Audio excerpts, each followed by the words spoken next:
Hello everyone and welcome to this episode of Book Talk Your Story, where we're teaching people to turn the page in your life. Today I have a special guest with me. He's a guest for many of you, but he's a friend of mine. We've been friends since 2009 when I reported to a unit while in the military. And from that point on, I met him in the passageway. He said, "You a man of God, aren't you?" I said, "Who are you?" So it turned out that we both were men of God and persons of faith in Christ Jesus. So without any further ado, he is a minister, he is a philanthropist, he is a community activist, he does things to help the youth, and he's also has his own nonprofit program, which we will get into. But first, without any further ado, I introduce to you Mr. Mark Baker. How you doing, Mark? Thank you for the interview. Good. Appreciate it. No problem at all. If you can just tell us something about yourself. Well, first of all, I'd like to thank God for coming here, for breathing and everything. I'm from Birmingham, Alabama. I was born in 1966 with the dogs and stuff chasing me and everything. But outside of that, what I would like to say is that I didn't know God had his hand on me when I was supposed to go into the Army, until the Army recruiter said, "Look, your scores are too high to go in the Army. You need to go to the recruiter." That I didn't know then that that's unheard of, where you have an Army recruiter referring you to the Navy recruiter. Wow. So, but little did I know that I didn't know God, had his hand on me at that time. Hold on 1 second. Right. Okay, let me get this straight. You went into an Army recruiter's office To go in where Army. they have to have quotas met, Right. and because of your scores being high as they were, Right. the Army recruiter turned you away. That's right. So he referred me. He went next door Okay. and gave me to the Air Force recruiter. Okay, so that was an act of God. So Exactly. go ahead. Go ahead. But I didn't know that. We're Right. young. We don't know things like that. After that, I achieved 2 degrees, associates in electronics, and then also outside of that is telecommunications, 2-year degree, and my bachelor's is in business administration and business management with a minor in business management. I'm also working toward my master's at Regional University, 2 classes away. Nice. Nice. I know you're glad about that. Oh yeah, I was there. I was there, sir, Right. and then 9/11 money ran out. 2 classes. I'm like, Lord. So hopefully the Lord is, Right. He's gonna, I talked to Region. They're agreeing that I just take those 2 classes and I have my master's. Nice, nice. And what do you mean by the 9/11 money? He's talking about the benefits that you get from the military. Right. So, and it has a cap on it. So those funds had ran out per individual. His, Right. he didn't already exhausted his. So not that he's getting anything from the, what happened on 9/11. That, Yes. the military thing. Military. Yes. Okay. So with that all being said, now that we know a little bit about who you are, Right. what is it that you do? Well, what we do, we've got God folk. In 2012 or 2009, actually, when I came back, I was in basically trying to get a job. So I was in the library at Langley, and then the Lord spoke to me and said, "I've commissioned you to teach my people how to Hold trade on 1 stocks." second. So by this time you had already Right. retired from the military? Right. So you're a civilian now? I'm civilian, Okay. trying to find a job, Gotcha.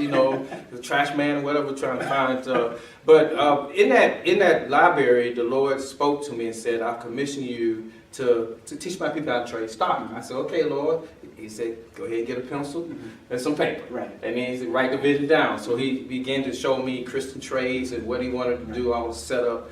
And then in 2012, we, of course, pretty much incorporated. Mhm. And then in 2013, we became a nonprofit from the RS, a nonprofit organization. Wow, I bet that felt like a big relief for you. Yes. Was there a lot of paperwork involved with it, and Yes. was a lot of headaches involved with it, or were you just, no, it was pretty peaceful because it was God-led, right? Well, it was God-led, but what I like about God, if you listen to Him, it's easy.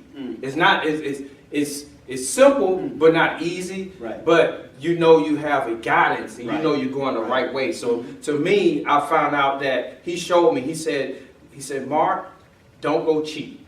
So if you know a person, know how to do the nonprofit, you need to pay them. Just like you pay FedEx and anything like that. We Right. try to look for a handout, but these guys are professional.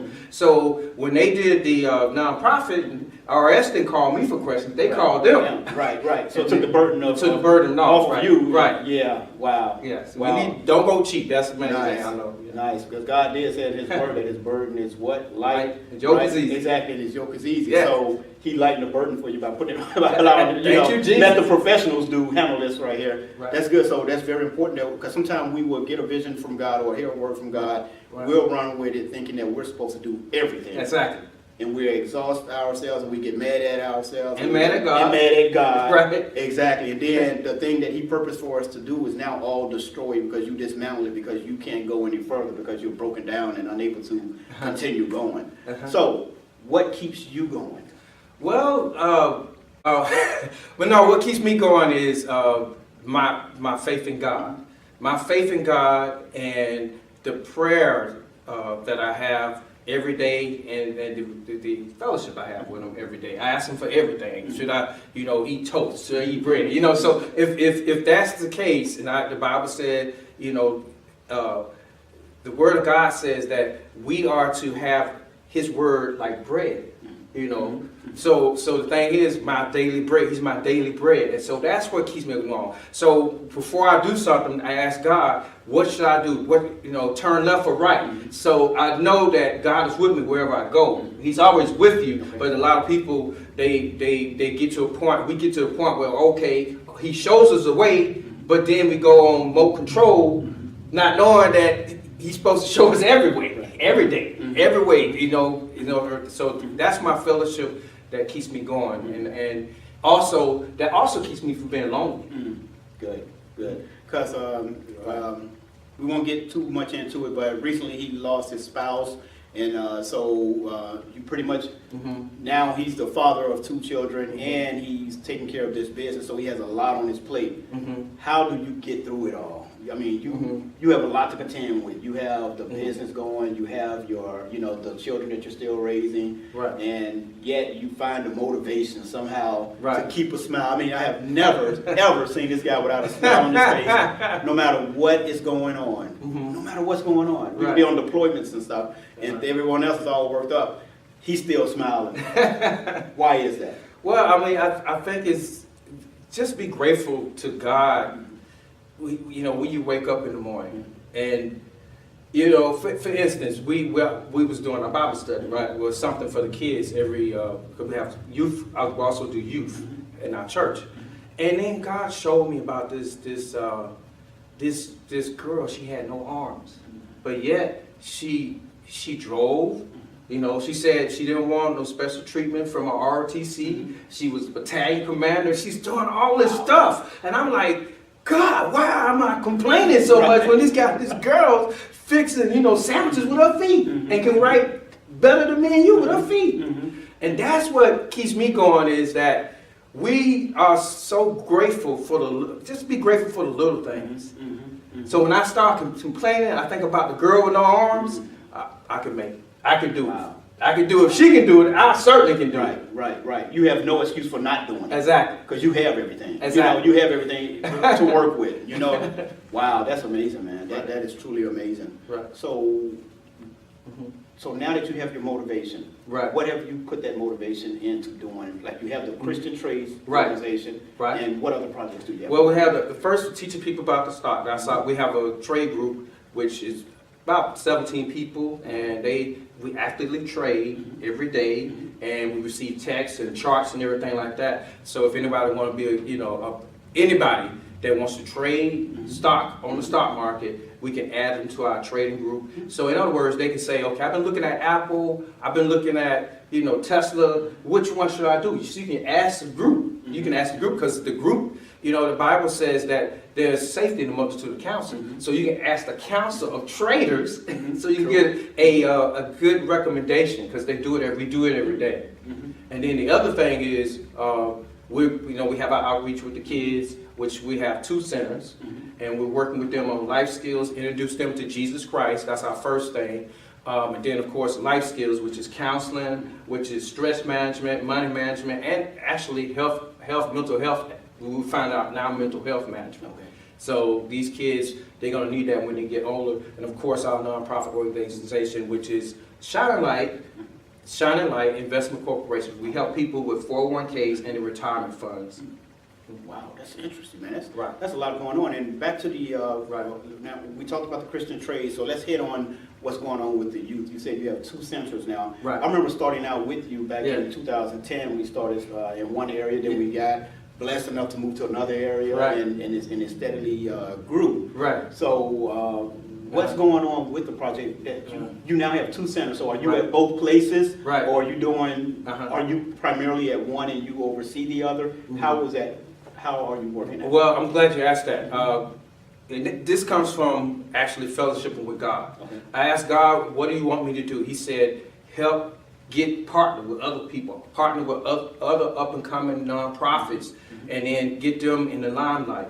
And they do the same thing. So in other words, be fruitful. We was fruitful, now we're multiplying by bringing other organizations in. Not selfish what we're doing, but we're bringing partners in. So Joshua Miller, he runs the Inner City Solution. That's his nonprofit. Okay. So that's his baby down at Doris Miller. Okay. So now we're multiplying. That allows us to move to West Hampton, which we got approved about a year ago, to work with the youth there. And then we have another TSP Code Kids that's doing the cyber camp, which is at North Phoebus coming up in the summer. So we're still partnering with people, Right. and we're adding our pool of, I would say, talent. Right. You know, and that's what it is. depending on each other. Because everyone has a certain talent in an area. You know, there are Right. strong points, there are weak points. Right. But when you're all working together, it's one body that's working in perfection. Right. Because everyone's making, you know, everyone is bouncing off of one another to Exactly. compensate for the weaknesses. You know, if there are any weaknesses, it eliminates all the weaknesses. That's So good. with that being said, how is the program going? I mean, are the children being receptive to it? Are they learning? Right. And I heard you mention about the cyber camp, right? cyber camp. So Right. you're preparing them for the STEM, which is That's the right. science, technology, engineering, and math. That's You're right. preparing them for what's to come in the real world. That's right. How to secure them a job. Right. So are they receptive to it? Are they learning? Are they on fire about it? I mean, Right. what's your take on it from what you've seen so far? Well, what we've seen so far is that the 8 to 12-year-olds are very receptive because they're still trying to learn, you know, the system. Then once they reach 12 on up, then they go to the basketball and things like that. So God gave me a formula basically. So if they like the NBA, for instance, and they always in the gym, we'll just bring an NBA guy there that trains people for college so we can speak their own language. Okay. Okay? And we want to test them in that area so that if they don't have the talent, then you can talk to us, Right, you know, in the right, stock right, arena. right, So right. first of all, we've learned that we have to talk their language. If they're playing basketball, we have to bring a basketball person in, talk that language, get them to the point where they know that they don't have the talent because we know that the NBA has only 400 players. Right. So, and that's a minute, you know, actually a minute percentile Right. of Exactly. millions of people trying to enter there. So what we do is we help them kind of let them know that you don't have the talent to go in this area. So why not try NASA? Why not try the shipyard? Why not try to be an electrician? But we first have to reach them on their level Right. first Right. in order to do that. So that's what we're finding out now. And we're also finding out that, believe it or not, the 8 to 12-year-olds has an actual higher, I would say, a higher, a longer attention span. Really? Yes. Wow. Than the They're the teenagers. teenagers. Because of this. The 8 to 12. Real? Oh, that's right. The teenagers, Uh-huh. they have all this stuff just shooting at them, and so they're always on their phone, Preoccupied. So preoccupied. So if you don't have something that spark them, they leave the room. Wow. So how do you combat that? So we combat by that. We need volunteers. So I can't do it alone. I'm teaching the 8 to 12-year-olds, and I lose the audience of the teens because I'm only one person. So that's why we need volunteers to concentrate and come out there and talk to those ones, get them off their phones, and start, you know, introducing them to, you know, life skills. Right. And you've had some success utilizing Hampton University students coming out Right. teaching. So there have been some volunteers to Oh, come yeah. out, but you can always use more volunteers. Right. Because, like you said, one person can't do it all. Oh, no, You know? no. And you're having to hold the attention of so many that are in need. Exactly. Of And learning. you just can't do it Yeah, all. exactly. So now you see what the school teachers are going through. Oh, You know yes. what I mean? Oh, yes. So definitely. So, and that actually takes Mhm. a faith in God to even Yeah. stick in there and do it. Oh, do you see my hair? I'm Right, dealing with exactly, kids, right, you know what I'm saying? I'm dealing with mama kids, baby kids. Right. I'm dealing with all that stuff, and I don't have no hair. Right. You're too hilarious, man. But that's what happened, huh? Yeah, that's what happened to hair. Dealing with these It's really kids. clean. It's Yeah, clean. clean. You know? Yes. Wow. Now, your third project was what again? Going back to what you were speaking of, you said there were 3 projects. You named the Christian Trades. You talked about the youth center and the community center, things that are going on there. Right. Tell us more about that third project you were. Okay, the third project is helping people out with their retirement funds. Okay. Because other companies that manage their funds only manage to give them maybe 10, 15%, but we give them anywhere from 35 to 65%. Wow. So, in other words, see that 10%, when you take it out, when you, I guess, the tax law says 59 and a half, you can take that out. Mhm. Well, guess what's going to eat that up? Inflation, right? Mhm. And taxes. Right. So that 10% ain't going to help you out. Mhm. So we do a higher rate of 35% and to 65%, and then we don't charge you any hidden fees. We only charge you when we make money for you. Wow. And what's the name of that Right. project? It is Shining Lights Shining Light Investment Corporation. Corporation. Wow. Mhm. And how long have you been involved with this? About 3 years so far. Really? Yeah, and we've been helping a lot of people out. In fact, this is why I like partnerships, because we have a guy that's up in New Jersey. He already has 3 customers that he's pretty much helped them over 30,000, triple their money. Right. You know what I'm saying? So he's been helping them. And we're working with another guy from JTFCS.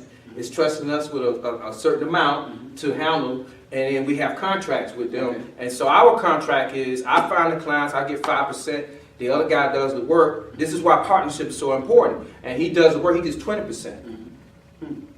Everybody gets something, and of course the Right. customer gets, the sum of money more than the other companies are going to Give give. offering. Right. That's interesting. Right. So, and for your long-term goal, what are you hoping to achieve with all 3 projects? Well, with the with the trading, we want to be trading people. We want to be accredited. So we're looking at 2021 to be accredited. So and then God gave me So being accredited, what does that do for? Or what does that do? We start receiving tuition. Okay. From the state level, Gotcha. from the federal level, Mhm. things Gotcha. like that. Okay. So, and then of course we get in. Our name gets in on the high schools and all on that list Okay. for having student loans and everything, so they can be affordable. Could be still affordable to them. Okay. Also, what he's given us, and he's recently given me to write a vision board for each project. He wants us to do a vision board with our partners. So as they grow, we grow. So it's really about partnerships. So our partners are what? City officials, schools, churches, business owners, and then we have a business, you and me to a business network meeting. And it's all about unity. Those who dwell in unity, Psalms 133 says that God will what? Command a blessing. Right. So, and then the fourth thing, outside of that, is to build a teen center. That's 500,000 square feet. What would be different? What would be different in the teen center that you're looking at building than the teen centers you already see around? Well, again, this vision came from God, just like Christian Trades. So he told me in this arena, it's going to be pretty big. We're going to have a bowling center in there. We're going to have skate ring. Everything is going to be encapsulated. We're going to have, we're going to rent out, we're going to have about 5 basketball courts there. We're going to have an Olympic-sized swimming pool so we can rent that out. And then we're going to have continuously fellowship halls for the teens. So, and of course we're going to bring people like you in or others, our partners, which I love, to teach them.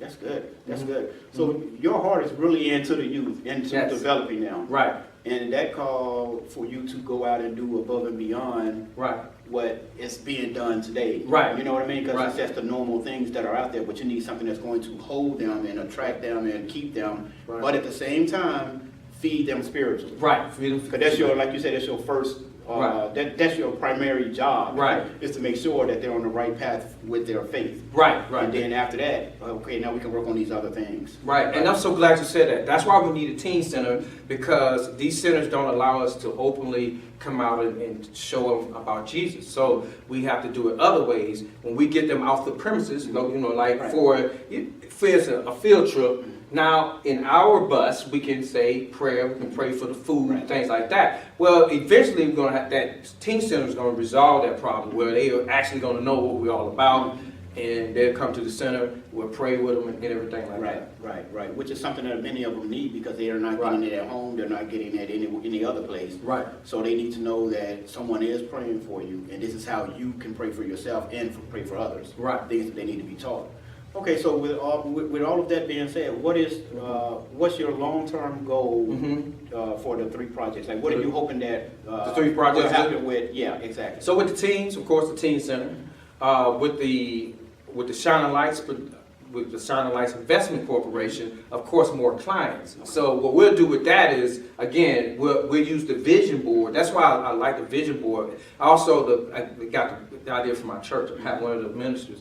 So the vision board is going to allow us to reach those 5 to 10 years for that. So we'll buy a big board and we'll start. And then what I like about it, we'll have partners come in. They'll help us with the vision board because there's safety to the council. And so that's it for that one. And of course, then of course with the kids, teen center, more clients, we're going to actually bring in a marketing company to help us to get more clients on investments. But we already know that we have to have some successes, or that's why we have the marketing people, testimonies and things like that. That's what we look for. Gotcha. Okay, well, final question I have for you is, what is your God tip for the viewers? What is it that get you through life that you hoping to share with viewers as far as a God tip? What God tip can you give them? Actually, I would say it's been a hard road with these kids. We were at some point I was working at Doris Miller myself, and I understand, why people wasn't coming to help me. But then God showed me that that's your assignment. And so I would give you the people when I want to. So I encourage people to go out.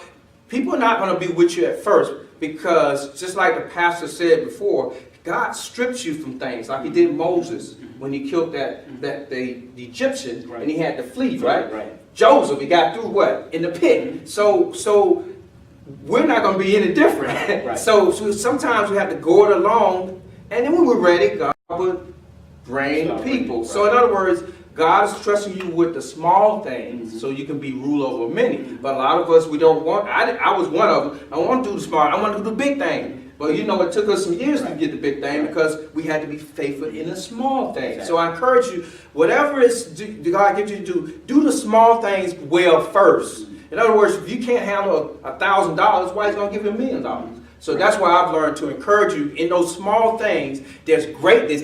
Look at me. There's greatness in small things. Right. That is true. That is so true. I told you, this guy, you would love to be around him because he's just contagious. He really is. He just uplifts you. He's an uplifter. So when he says utilize God and understand what God is doing with you, that's what he means. Rely on God. Realize that God is doing the work with you, but you have to be obedient in knowing where you are at in the stage that you're in, and not focus so much on where you're going, but do good in where you're at. And don't focus on people. Don't what again? Focus on people. Don't focus on people. God will send the people. Right. So a lot of us, excuse me, I hate to interrupt, but I'm talking to a non-profit. That's why I love partners. I'm talking to a partner, and he's salty from his board of directors not helping him. And I'm like, you should be looking at God, and God would send the people. And that was such a breath of fresh air for him, and that kind of helped him out a lot. Now he's rolling with us. That was the word he needed. Right, he did. Right. He needed that. Yeah, he needed the word. Right. And so don't focus on people, focus on God. He's sending people. Right, exactly. Right. So, and then, man, now you got me getting ready to come in on this right because what happens, another thing I like to add to that is that what happened is when you start focusing on people, you start looking at you're the one who's building and making it happen. And you have to realize that it's God the one that's making it happen. Exactly. So don't try to take it out of God's hands when he's giving it to you as a loan. Yes. You know, the vision is just a loan for you right now, you know? So work what he has positioned you to do. Okay, so do you have anything else you want to let us know, or? I'm looking for a girlfriend. I'm just kidding. Just pray for us. Pray for my 2 teenagers, which my Yeah. wife is gone. I believe that's my, like the pastor, Dr. Bohr said, that's my stripping field right now, because these teenagers, they have their own minds, Right. they interlove with these phones. So if you could just give me some prayer in that, I would really appreciate that. Okay, on that note, I'd like to say thank you all for coming out to join us and for watching this video. And thank you, Mr. Baker, for Right, joining you're us. welcome. Greatly Thank you. appreciate You're you. welcome. Greatly appreciate the humor as always. And please go out. That's right. Give us the information. Where can Right. they find out information about Christian Right. Trades? Oh. You have a website? Yes, Christian Trades. You can just go to Google. There must be a Christian in Google, because as soon as you put Christian Trades, it comes up first, right? Okay. So Christian Trades. Right. Go to Google. So it's www.christiantrades.com or Right, .com. .com. But you just put in Christian Trades, and it'll for Okay. the first 2 entries. That's Gotcha. us. Right. Gotcha. And I have more info on the ending slide of this video. So besides that, thanks again, Mark. You're welcome. Really appreciate you. Great to see you again. You too. All right. And for you all, take care. God bless, and continue to always keep him first. Right. Bye.